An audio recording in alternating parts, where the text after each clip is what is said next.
My wife claimed headaches every night for 6 months. Too sick for intimacy, too tired for conversation. But she had endless energy for late-night calls and happy hours with coworkers. The moment I stopped being her caretaker, her mysterious illness vanished overnight. That's when I discovered what was really making her sick. My name is Clifford Harwick, but everyone calls me Cliff. I'm 40 years old, and I work in the IT department at Meridian Corporate Solutions here in Dallas. It's not glamorous work, mostly fixing network issues and updating software, but it pays well enough to support a comfortable middle-class lifestyle. My wife Melody works in the same company, down in human resources. That's actually how we met 6 years ago, when she had to process my employment paperwork. Melody was everything I thought I wanted in a wife. Beautiful blonde hair, bright green eyes, and this infectious laugh that could light up a room. She was 36, organized, ambitious, and seemed genuinely interested in building a life together. We bought a nice house in suburban Plano, complete with a 2-car garage and a backyard perfect for barbecues. For the first few years, everything felt perfect. We'd drive to work together in the mornings, grab lunch in the company cafeteria, and spend evenings planning our future. Melody was affectionate, attentive, and our physical connection was strong. I thought I'd hit the jackpot. But somewhere around our 4th year of marriage, things started changing. It was gradual at first, so subtle I almost didn't notice. Melody began staying late at the office more often, claiming she had important HR projects that couldn't wait. She'd come home exhausted, barely managing a quick kiss on the cheek before collapsing on the couch with her phone. The first red flag should have been when she stopped asking about my day. I'd walk through the door, ready to share some funny story about a computer virus or a difficult client, and she'd barely look up from her screen. When I asked about her work, she'd give vague responses about personnel matters and confidential stuff. Then came the headaches. At first, they seemed legitimate enough. Everyone gets stressed, right? But these headaches had perfect timing, always appearing right when I tried to initiate any kind of physical intimacy. "Not tonight, honey," became her standard response. "I've got this splitting headache." I tried to be understanding. I bought her expensive migraine medication, suggested she see a doctor, even offered to give her head and neck massages. But nothing seemed to help. The headaches persisted, and our bedroom became nothing more than a place to sleep, separately, because apparently my breathing was too loud when she was in pain. What really got to me was how selective these headaches were. Melody could spend hours on video calls with her girlfriends, laughing and gossiping without any sign of discomfort. She could go out for drinks after work with colleagues, posting pictures on social media of herself smiling and having a great time. But the moment she walked through our front door, the pain would mysteriously return. I should have confronted her then, should have demanded answers. Instead, I did what most good husbands do. I tried harder. I became the model husband overnight. If Melody was stressed from work, I'd handle everything at home. I started waking up an hour earlier to make her favorite coffee and pack her lunch. I'd leave little encouraging notes in her purse, telling her how proud I was of her dedication to her job. When she came home complaining about her demanding boss, I'd listen patiently while preparing dinner. I took over all the household chores, laundry, dishes, grocery shopping, even scrubbing the bathroom floors on my hands and knees. I figured if I could eliminate every possible source of stress from her life, maybe those headaches would finally disappear. "Honey, you don't have to do all this," Melody said one evening, watching me fold her clothes while she relaxed on the couch. "I want to help," I replied, arranging her work blouses carefully in the closet. "You're working so hard. The least I can do is make things easier at home." She smiled and went back to scrolling through her phone. That smile should have warmed my heart, but something about it felt off, like she was amused rather than grateful. I started bringing her flowers every Friday, her favorite white roses from the florist near our office. I'd surprise her with weekend spa appointments, thinking maybe professional massages would help with the tension that was causing her headaches. I even bought her an expensive essential oil diffuser for the bedroom, hoping aromatherapy might provide some relief. But the headaches persisted. If anything, they seemed to be getting worse. Every time I suggested we spend quality time together, Melody would wince and press her fingers to her temples. "I'm sorry, Cliff," she'd say in this pained voice. "It's been such a brutal day. My head is absolutely pounding." Yet somehow, These brutal days never seemed to affect her energy when her college friend Sarah called for their marathon phone sessions. I'd hear her laughing and chatting animatedly from the kitchen while I cleaned up after dinner. When her work colleagues invited her out for drinks, she'd suddenly feel well enough to stay out until 11 p.m., coming home tipsy and cheerful. The pattern was becoming impossible to ignore, but I pushed my doubts aside. Maybe she was just better at hiding her pain when other people were around. Maybe she felt comfortable enough with me to show her vulnerability. I convinced myself that this was actually a good thing. It meant she trusted me. I increased my efforts. Started doing yard work on weekends while she slept in. Began handling all our finances so she wouldn't have to worry about bills. I even started picking up her dry cleaning and getting her car serviced. I was determined to be the husband she deserved, thinking that eventually my dedication would be rewarded with the return of the woman I'd fallen in love with. Looking back, I realized I was enabling her to become even more distant. Every task I took on meant one less reason for her to engage with our life together. The breaking point came on a Tuesday evening in March. I'd worked late to finish a major server upgrade, then stopped by our favorite Italian restaurant to pick up dinner.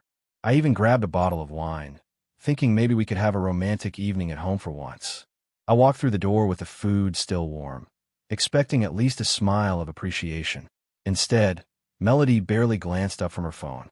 "Hey, babe," I said, setting the containers on the kitchen counter. "I brought Giuseppe's, your favorite chicken parmigiana."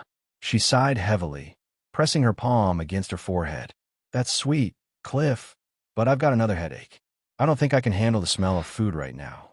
There was again the same excuse I've been hearing every single day for months. My wife says everyday headache, no intimacy, I thought to myself. It had become her standard response to everything. Dinner together, watching a movie, any kind of physical closeness. "Maybe you should see a neurologist," I suggested, trying to keep frustration out of my voice. "These headaches are becoming really frequent." Melody waved her hand dismissively. "It's just stress from work. You know how demanding things are in HR right now." But as she spoke, her phone buzzed with a text message. Her face immediately lit up, and she started typing back rapidly with a huge grin. The woman who claimed she couldn't handle the smell of food was suddenly energetic and engaged, just not with me. "Who's texting?" I asked casually. "Oh, just some of the girls from work," she replied, still smiling at her screen. "They're planning another happy hour this Friday." I watched her for a moment, noting how her supposed headache had completely vanished while she was focused on her phone. "Will you be feeling up for that?" She finally looked at me, and for a split second, I saw something in her eyes. Guilt, maybe, but passed quickly. "We'll see how I feel," she said, turning back to her phone. "Right now I think I need to lie down. Can you put the food away?" I stood there holding the wine bottle, watching my wife of 6 years dismiss me like I was some kind of servant. That's when I first noticed something else. She was wearing a new perfume. Something expensive and seductive that I'd never smelled before. Strange choice for someone who claimed to be too sick for dinner. "Sure," I said quietly. "I'll take care of everything." As always. 2 weeks after the Italian dinner incident, our world got turned upside down. I was in the middle of debugging a network issue when my personal phone rang. It was my dad, and his voice sounded shaky. "Son, I need to talk to you about something serious," he said. "Your mother's been having some health problems. The doctors want to run more tests, and our insurance isn't covering everything." My stomach dropped. Mom had been feeling tired lately, but we all assumed it was just age catching up with her. Now they were talking about possible heart issues, and the medical bills were already piling up. "How much do you need, Dad?" I asked without hesitation. "We're looking at about $15,000 for the procedures they want to do." I hate to ask, but don't even think about it, I interrupted. "Family comes first. I'll transfer the money today." When I got home that evening, I sat Melody down to explain the situation. I expected her to be supportive, maybe even offer to help figure out our budget adjustments. Instead, she freaked out. $15,000? She shrieked, her alleged headache mysteriously forgotten. "Cliff, that's our vacation fund. We were supposed to go to Hawaii this summer." I stared at her in disbelief. "My mother might have a serious heart condition, and you're worried about a vacation?" Melody crossed her arms defensively. "I'm not saying we shouldn't help, but maybe there are other options. Can't your parents get a payment plan with the hospital?" "They're 72 years old, Melody. They shouldn't have to go into debt for medical care when we can help them. She stood up and started pacing around our living room. This is exactly what I was afraid of when we got married. Your family always comes first, doesn't it? Her words hit me like a slap. In 6 years of marriage, this was the first time I'd ever asked her to make any kind of sacrifice for my family. What's that supposed to mean? I asked, keeping my voice steady. Nothing, she said, but her tone suggested otherwise. I just think we should discuss major financial decisions together before you make promises. That night, as I transferred the money to my parents' account, I realized something important about my wife's character. When push came to shove, when real life demanded real sacrifice, she showed her true priorities. And apparently, my family's health crisis was less important than her summer vacation plans. It was the first time I'd seen Melody's selfishness so clearly, and it made me question everything I thought I knew about her. 3 days after the blow-up about my parents' medical bills, Melody's mother, Vivian, decided to pay us an unexpected visit. She showed up on Saturday morning with 2 suitcases, claiming she needed a break from her retirement community in Austin. "Melody's been telling me how stressed you both are," Vivian said, settling into our guest room like she owned the place. "I thought I could help out around here for a few weeks." What she really meant was that she'd come to take her daughter's side in whatever battle she thought we were having. Vivian Caldwell had never liked me, viewing me as unworthy of her precious daughter. She made no secret of her belief that Melody had settled for less than she deserved. Within hours of her arrival, the dynamic in our house shifted completely. Suddenly, Melody's headaches became even more frequent and dramatic, with Vivian fussing over her like she was dying of some rare disease. "That poor girl works herself to the bone," Vivian announced, preparing an elaborate lunch while I sat at my own kitchen table feeling like an outsider. "No wonder she's constantly exhausted." "I've been trying to help," I said carefully. "I've taken over most of the household responsibilities." Vivian snorted dismissively. "A man doing chores isn't help, Clifford. It's basic adult responsibility. What Melody needs is emotional support, not someone acting like a martyr." The conversation got worse from there. According to Vivian, I was selfish for prioritizing my parents' health over Melody's comfort. I was inconsiderate for expecting physical affection from a woman who was clearly suffering. And I was unrealistic for thinking marriage should be a partnership, rather than me catering to Melody's every need. "Maybe if you were more attentive to your wife's needs," Vivian continued, "she wouldn't be having these health problems." That evening, I overheard them talking in the living room. I wasn't trying to eavesdrop, but their voices carried while I was doing dishes in the kitchen. "He's becoming so demanding lately," Melody complained to her mother. "Always wanting to spend time together, always expecting me to be available for him." "Typical man," Vivian replied. "They think marriage means unlimited access to whatever they want. You need to set boundaries, honey." "I've been trying, but he keeps pushing. It's like he doesn't understand that I need space." I gripped the dish towel tighter, processing what I was hearing. My wife was painting me as some kind of demanding brute to her mother, when all I'd been doing was trying to save our marriage. "Have you considered that maybe you married too young?" Vivian asked. "You're only 36. There's still time to find someone who truly appreciates you." My blood ran cold. They were discussing the end of our marriage like it was a business transaction. That night, I lay awake staring at the ceiling while Melody slept peacefully beside me, probably dreaming about her freedom. Her mother's visit had revealed something important. This wasn't just about headaches or stress. This was about Melody checking out of our marriage completely, with her mother's full support and encouragement. Vivian's 2-week stay turned into a month-long occupation of our home.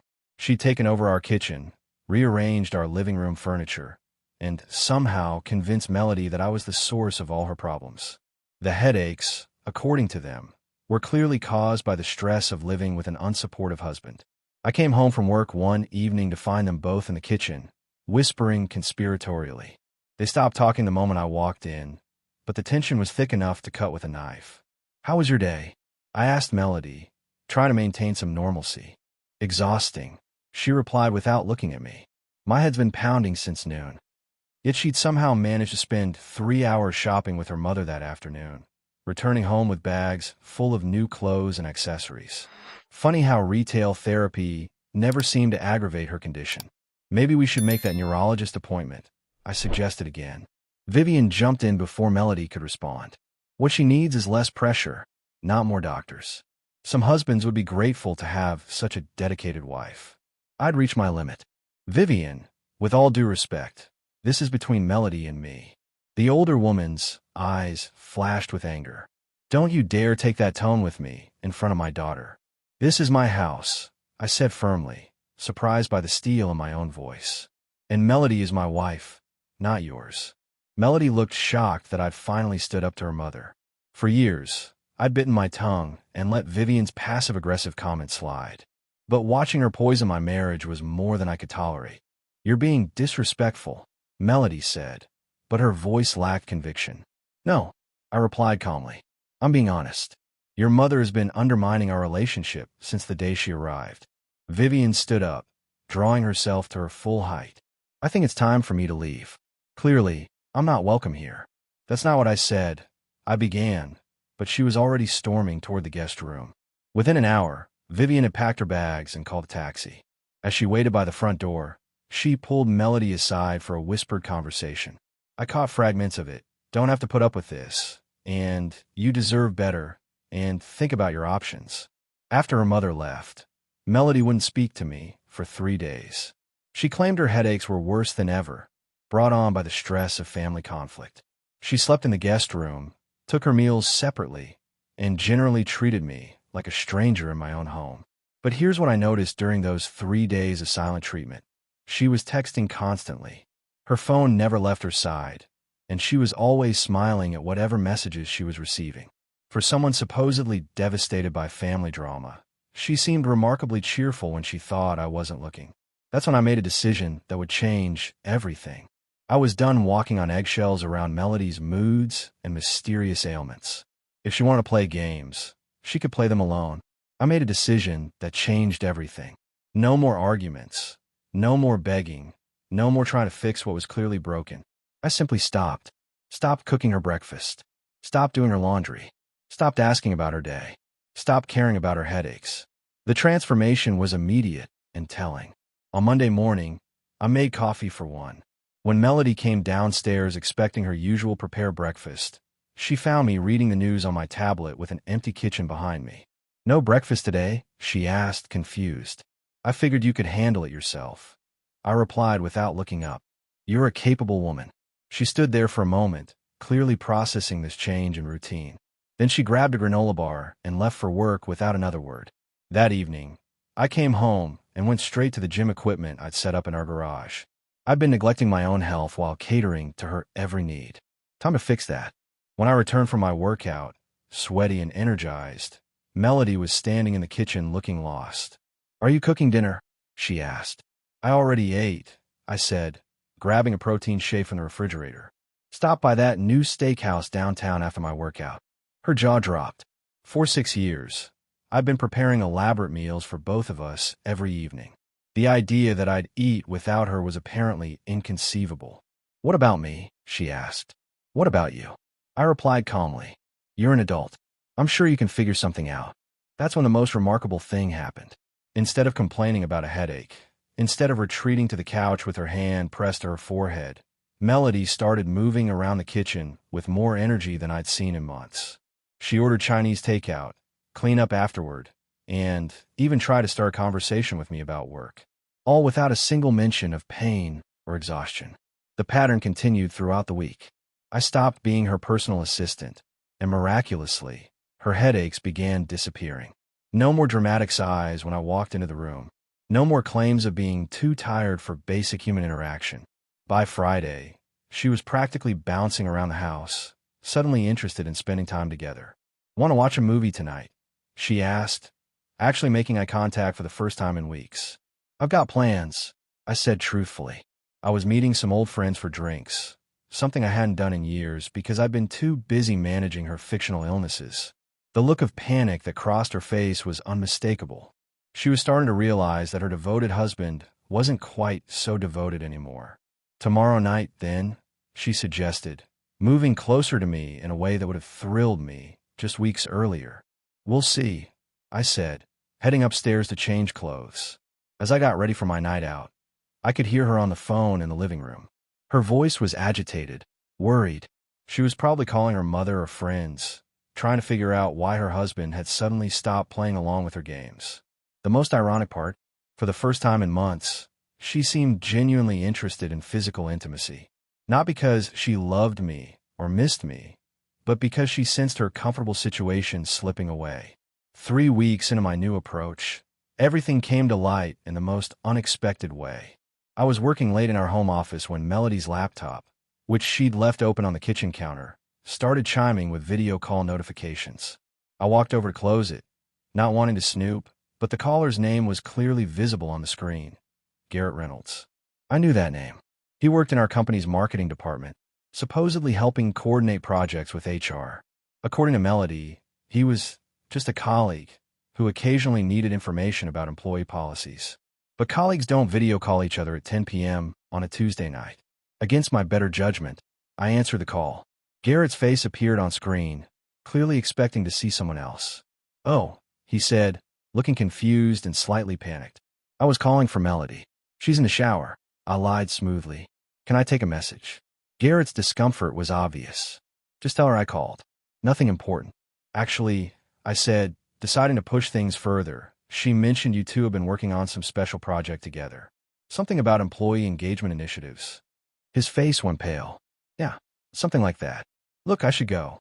"Garrett," I interrupted, my voice calm but firm. "How long have you been involved with my wife?" The silence that followed was deafening.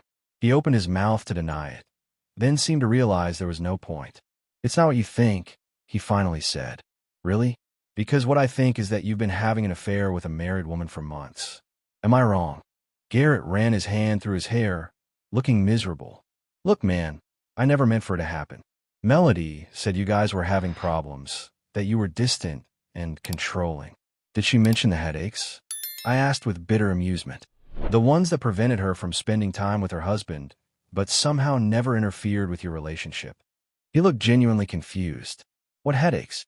I almost laughed. Even her affair partner didn't know about her elaborate medical fiction. "Never mind," I said. "Here's what's going to happen.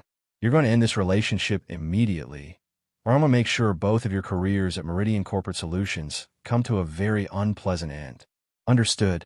Garrett nodded frantically and ended the call. I closed the laptop and sat back in my chair, feeling strangely calm. The mystery was solved. Melody's headaches, her distance, her sudden need for space, it all made perfect sense now. She'd been carrying on an emotional and probably physical affair while using fictional medical problems to avoid intimacy with me. When she came downstairs 20 minutes later, hair still damp from her shower, I was waiting for her. "Garrett called," I said simply. The color drained from her face instantly. No dramatic headache this time. No pressing her hand to her forehead. Just pure, undiluted panic. "Cliff, I can explain." "No need," I said, standing up. "I think I understand everything now. The headaches, the late nights, the new clothes and perfume. It's all very clear." She started to cry, but even her tears felt calculated now. "It didn't mean anything," she sobbed. "I was confused and lonely and now you're caught," I finished. "The question is, what do we do about it?" The next 24 hours revealed the full extent of Melody's deception. I hired a private investigator, something I never thought I'd need in my own marriage, and the evidence came back faster than I expected. Photos of Melody and Garrett having intimate dinners at restaurants across Dallas. Hotel receipts spanning 6 months. Text message records that made my stomach turn. But the most damaging discovery came from our joint credit card statements. While I'd been working overtime to pay for her medical treatments and spa appointments, Melody had been spending hundreds on gifts for her lover. Expensive cologne, designer ties, weekend getaways she told me were work conferences. I confronted her Sunday morning over coffee, laying the evidence across our kitchen table like a prosecutor presenting a case. 6 months, I said quietly. 6 months of lies while I tried to help you with headaches that were never real. Melody's face went through several emotions: denial, anger, desperation. "Cliff, you have to understand, I felt trapped. Our marriage had become so routine, so predictable. So you invented a medical condition to avoid intimacy with me while having an affair?" She started crying again, but this time I recognized it for what it was: manipulation tactics she'd probably learned from her mother. "I never meant for it to go this far," she sobbed. Garrett was just someone to talk to at first. You were always so busy with work and your family. My family. I interrupted. You mean when my mother needed heart surgery? When I had to choose between helping my parents and taking you to Hawaii? The look of guilt that crossed her face told me everything. Even during my family's medical crisis, she'd been more concerned about her vacation plans than my emotional well-being. I want a divorce, I said simply. Melody's tears stopped instantly. You can't be serious. We can work through this. I'll end things with Garrett. We can go to counseling. Why would I want to work through anything with someone who's been lying to me for months? She switched tactics, suddenly becoming the woman I'd fallen in love with years ago. Reaching for my hand, speaking in soft tones, promising to change. I'll be different, she pleaded. I'll be the wife you deserve. I was just confused and scared about turning 40. You're 36, I pointed out. Well, approaching 40. It made me panic about my choices, about whether I'd settled down too early. And now you know, I said, pulling my hand away. You did settle down too early. With the wrong person. So let's fix that. That evening, I packed a bag and moved into a hotel. Not because I was running away, but because I needed space to think clearly without Melody's emotional manipulation clouding my judgment. My phone rang constantly for the next 3 days. Melody, her mother Vivian, even Garrett trying to apologize. I ignored them all. The only call I answered was from my father. Son, your mother and I heard what happened. We're sorry. Thanks, Dad. How's Mom feeling? Much better, thanks to you. But we're worried about you. Don't be, I said honestly. I'm actually relieved. I know who I'm dealing with now. The divorce proceedings took 4 months. Melody fought for everything. The house, half my retirement savings, alimony. Her lawyer painted me as a controlling husband who'd driven his client to seek comfort elsewhere. My lawyer presented the evidence of her affair, the fake medical expenses, and the money she'd spent on her lover using our joint accounts. The judge wasn't impressed with Melody's victim narrative. In the end, she got 30% of our assets and no alimony. The house was sold, and I bought a smaller place closer to downtown Dallas. No more suburban pretenses. No more try and maintain appearances for someone who didn't appreciate the effort. Garrett was quietly transferred to another department at Meridian Corporate Solutions. I heard through office gossip that he'd broken things off with Melody once he realized she was using him as an exit strategy from our marriage rather than genuinely caring about him. 6 months after the divorce was finalized, I ran into Melody at a coffee shop near our old neighborhood. She looked tired, older somehow. The spark that had attracted me to her was gone, replaced by something harder and more calculating. Cliff, she said, approaching my table hesitantly. How are you? Good, I replied honestly. Really good. She sat down across from me without being invited. I heard you're dating someone new. I was. Sarah, a woman I'd met at the gym. She was genuine, straightforward, and best of all, actually interested in building something real together. I am, I confirmed. I made a mistake, Melody said quietly. I realize that now. I threw away something good for something that was never real. I studied her face, looking for any trace of the woman I'd once loved. She was still beautiful, still capable of turning heads, but there was an emptiness behind her eyes that hadn't been there when we first met. Maybe, I said, but sometimes people need to lose something before they understand its value.